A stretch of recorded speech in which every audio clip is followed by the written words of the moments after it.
छत्रपती संभाजीनगर महानगरपालिका क्षेत्रामध्ये बरेच जे अतिक्रमण किंवा अनधिकृत बांधकाम आणि विशेष करून रस्त्याला अडथळा ठरणारी जे काही अतिक्रमण आहे हे सर्व काढीत असताना कोणीही आणि विशेष करून सन्मान्य नगरसेवक किंवा नगरसेविका त्यामध्ये हस्तक्षेपही करता येत नाही। या अनुषंगाने ते निवडणुकीच्या साठी उभं राहत असताना त्यांची नॉमिनेशन फॉर्म मध्येच त्यांनी शपथपत्रामध्ये मला हा कायदा ज्ञात आहे, महाराष्ट्र महानगरपालिका अधिनियम सेक्शन 10(1)(ड) या अनुषंगाने जर मी या ठिकाणी अतिक्रमणाला प्रोत्साहन देणे किंवा अतिक्रमण कारवाई करीत असताना हस्तक्षेप करणे हे जर कृत्य आढळल्यास माझ्या नगरसेवक पद रद्दबातल होऊ शकतं।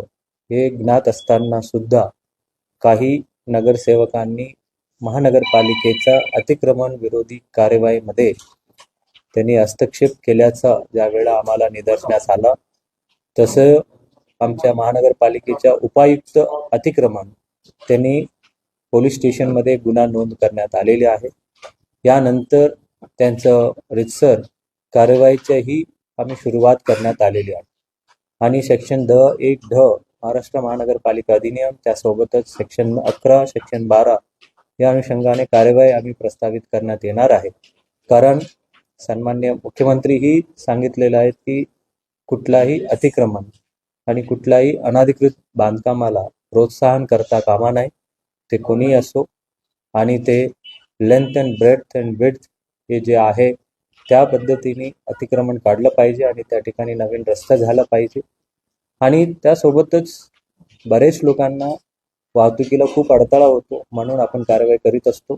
त्या कारवाईमध्ये काही नगरसेवक पॉझिटिव्हली सांगतात की या ठिकाणी अतिक्रमण काढा, लोकांना त्रास होतो, परंतु काही नगरसेवकांनी त्या ठिकाणी जाऊन हे करणे हे चुकीचे आहे आणि म्हणून त्या कायदेशीरानुसार कारवाई करण्यात येणार। कुठल्या पक्षाचे सगळे नगरसेवक आहेत?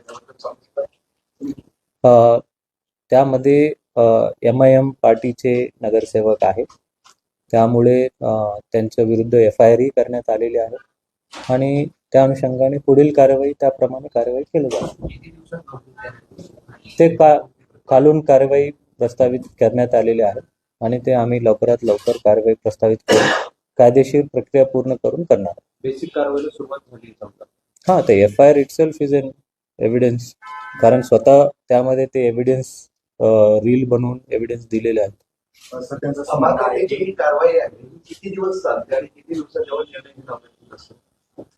नाही, त्यामध्ये ते कायदेशीर प्रक्रियामध्ये सेक्शन 10(1)(ड) आणि त्यानंतर मग कॉर्पोरेशनला म्हणजे ते जनरल बॉडीला आम्ही प्रस्तावित करीत असतो आणि त्यानंतर मग कॉर्पोरेशन निर्णय घेऊन ते पुढील कारवाई करतात। हा व्हिडिओ प्रूफच आहे ना, व्हिडिओ प्रूफच्या अनुषंगानेच आपण FIR करण्यात आले।